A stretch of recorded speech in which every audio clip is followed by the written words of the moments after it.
गुरुर्ब्रह्मा गुरुर्विष्णू गुरुर्देव महेश्वरा साक्षात गुरु परब्रह्म तस्मै श्री गुरुवे नमः। आज गुरुपौर्णिमेनिमित्त मी तुम्हाला शुभेच्छा देत आहे।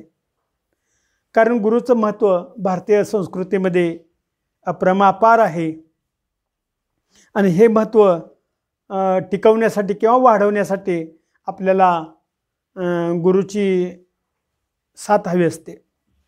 माणसाला कुठला ना कुठला गुरु आवश्यक असतो। तो जीवनाची वाटचाल कशी करावी ही दाखवत असतो, गुरु मार्गदर्शन करत असतो। त्यामुळे गुरुपौर्णिमेच्या निमित्तानं त्याची आठवण करणं, गुरुची आठवण करणं आज फार महत्त्वपूर्ण गोष्ट आहे। कारण असं म्हणतात की गुरु सद्गती करतो, असं म्हणतात की गुरु जीवनाचं कल्याण करतो। पण गुरु कसा असावा, गुरु कशासाठी असावा की नसावा हा थोडासा वादातीत मुद्दा आहे। काही लोकांचं मत आहे की ईश्वरच हा गुरु आहे, पण ईश्वराची ओळख पटवणारा सुद्धा जो आहे त्याला काय म्हटलेलं आहे की सद्गुरू गुरु हा सद्गुरूची ओळख करू देतो। गुरु फरक आहे। गुरु हा जन्ममृत्यू चक्रामध्ये येतो आणि सद्गुरू कधी जन्ममृत्यू चक्रामध्ये येत नाही। त्यामुळे त्याचं अनन्यसाधारण महत्त्व आहे। तर गुरुपौर्णिमेनिमित्त मी तुम्हाला पुन्हा एकदा शुभेच्छा देऊन मी थोडंसं ज्ञानाची गोष्टी करणार आहे। कारण ज्ञान म्हणजे काय, ज्ञान कशाला म्हणायचं, ज्ञानाचा गुरु करावा की नको, अशा अनेक कल्पनेनं भारतीय संस्कृतीमध्ये कल्लोळ माजलेला आहे। काही लोकांना वाटतं गुरु मुक्ती देतो, सद्गती देतो, पण खरा गुरु कोण आहे? ईश्वर हाच खरा गुरु आहे आणि त्याची ओळख पटणं ही कुणाचंही काम नाही, देहधाऱ्यांचं काम नाही। आज गुरु म्हणून जे स्वतःभोवती लोकांना फिरवायला लागलेले आहेत, थोडंसं काहीतरी उचलेगिरी करून ज्ञान द्यायचं आणि त्या गुरु व्हायचं, हे एक फार मोठं षडयंत्र चाललेलं आहे।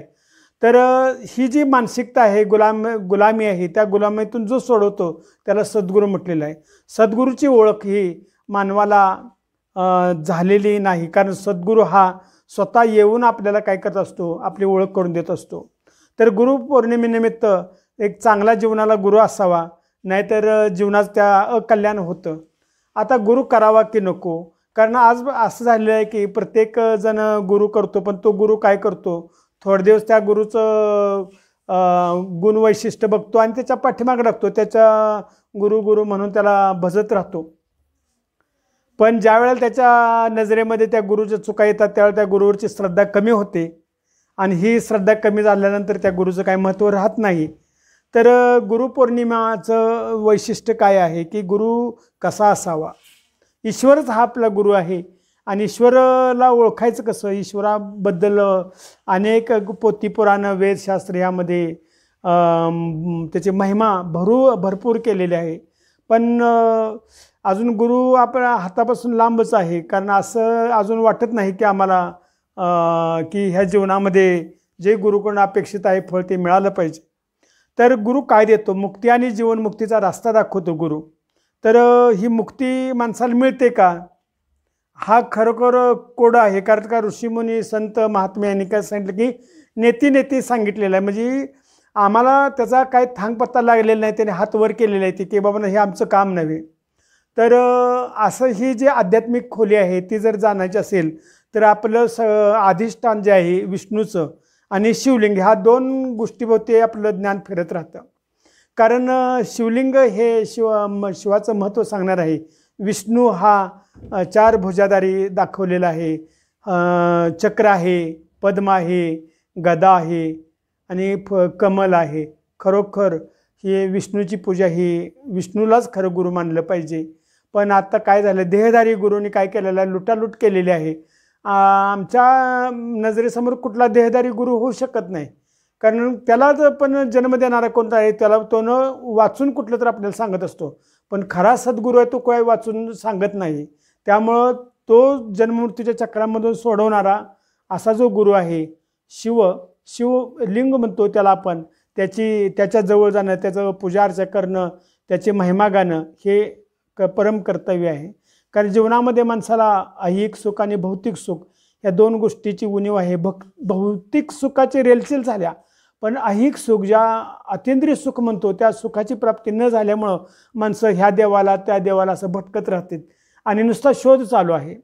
ईश्वरप्राप्तीचा मार्ग कोण दाखवल यासाठी माणूस काय झालेला आहे की वेडा झालेला आहे. हा मार्ग खरा, तो मार्ग खरा.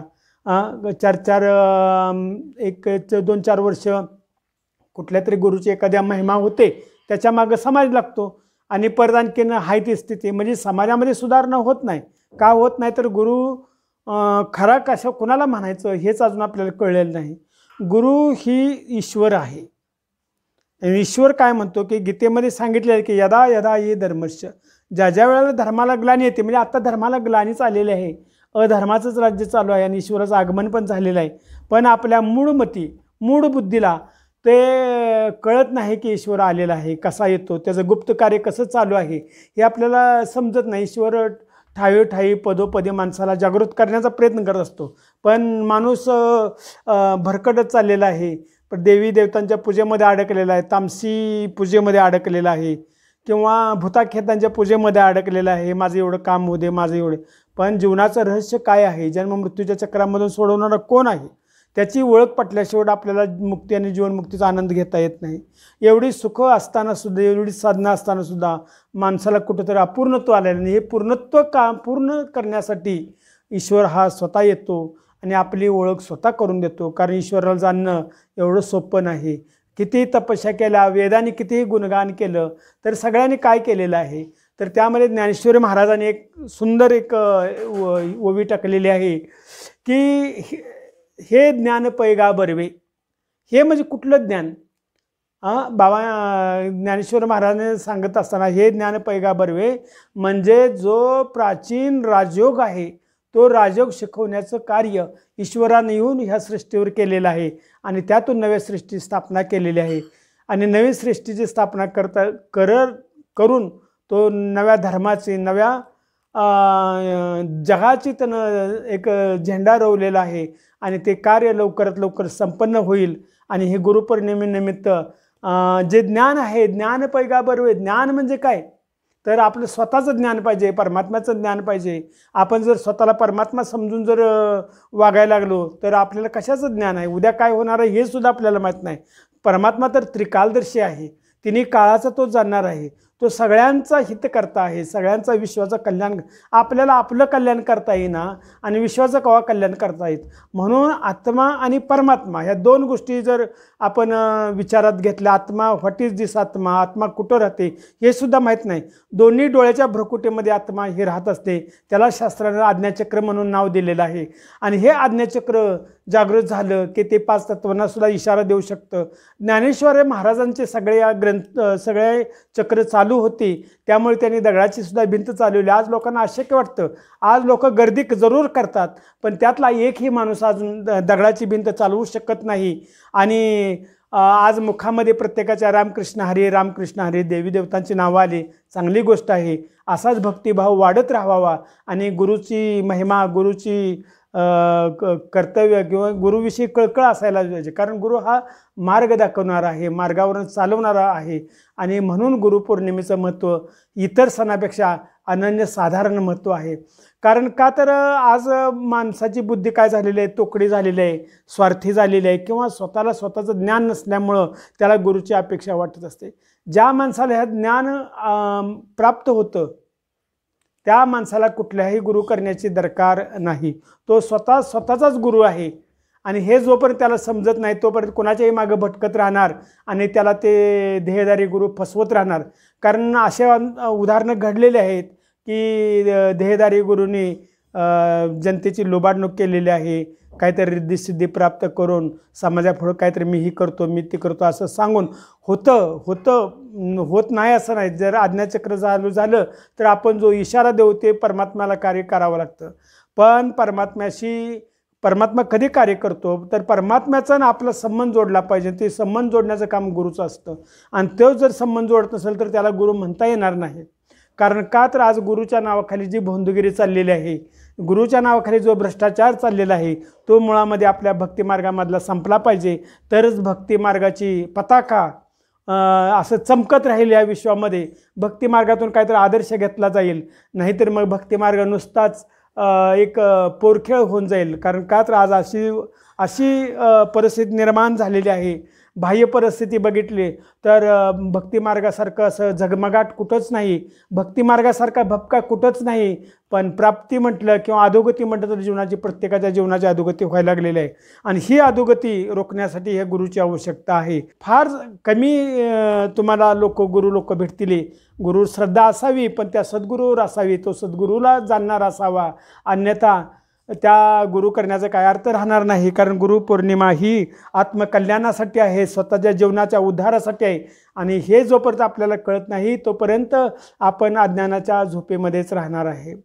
कारण ज्याला स्वतःचं ज्ञान झालं त्याला ईश्वराचं ज्ञान होईल. आपण कोण आहे याचं उत्तर जर स्वतःला विचारलं तर आपल्याला माहीत नाही मी कोण आहे. तर मी एक आत्मा आहे, ह्या डोळ्यानं पाहणारी आहे, ह्या मुखानं बोलणारी आहे, ह्या कानानं ऐकणारी आहे, ह्या नाकानं श्वास घेणारी आहे, ह्या पायानं चालणारी, म्हणजे मी आत्मा ह्या पायाला चालवत आहे. तर जी आत्मा राहते कुठं? भ्रुकुटीमध्ये राहत असते. आणि तिथून जसं हेड ऑफिस आहे, ही हेड ऑफिसमध्ये बसून जसा मॅनेजर काय करतो, आपली सगळी कंपनी सांभाळत असतो, तसं ह्या आत्मा दोन्ही डोळ्याच्या भ्रुकुटीमध्ये चमकत आहे. आणि ते ज्यावेळेला आत्मज्ञान होईल, आणि असं जर आत्मज्ञान त्या गुरुनं दिलं, सत्य जर आत्मज्ञान गुरुनं दिलं तरच त्याला गुरुकार म्हणा, अन्यथा त्याला गुरु म्हणण्याच्या लायकीचा तो राहत नाही. तर असा हा गुरु कोण आहे? ईश्वर आहे. ईश्वर एक बिंदू स्वरूप आहे, शिव आहे. आणि शिव अर्थात कल्याण करणारा आहे. आणि त्याची आपण आराधना केली पाहिजे, त्याची आठवण केली पाहिजे, त्याच्या मतावर आपण चाललं पाहिजे. तर आपल्या जीवनाचं कल्याण झाल्याशिवाय राहणार नाही. गुरुपौर्णिमा, गुरु असावा, आपण सद्गुरू असावा. कारण का तर आज समाजामध्ये माणसं अशांत झालेली आहेत, ती दुःखी झालेली आहे ती. आणि त्यांना त्यांची उन्नती व्हावी, त्यांचा आत्मउद्धार व्हावा, जीर्णोद्धार व्हावा म्हणून गुरुचं आगमन होतं. पण तो सत्यगुरू आज सर्वव्यापी केल्यामुळं तो दडून राहिलेला आहे. कारण का तर सर्वव्यापी म्हणणं हे ईश्वराला शोभत नाही. ईश्वर हा कसा आहे? आता हे कोणतं मत जळी स्थळी काष्टी पाशानी असं म्हटलेलं आहे. पण अनुभूती घेण्यासाठी ईश्वराचं ह्या सगळ्यापासून एक वेगळं अस्तित्व मानायला लागतं. कारण ईश्वर हा निराकारी आहे, निर्विकारी आहे, निरहंकारी आहे. ईश्वराला शरीर नाही, तो निराकारी आहे, आकारामध्ये येत नाही, तो निर्विकारी आहे. म्हणजे तो शरीर आला की तो विकारामध्ये जातो, म्हणून त्याला शरीर नाही. तर अशी एक छोटीशी बिंदू स्वरूप आत्मा पुढं आपल्या मनाच्या दर्पण पुढं, मन बुद्धी पुढं आणा. आणि त्या बिंदूची तुम्ही आराधना करा, पूजा करा, अर्चा करा, आठवण करा, सद्गुरू करा. ओम शांती.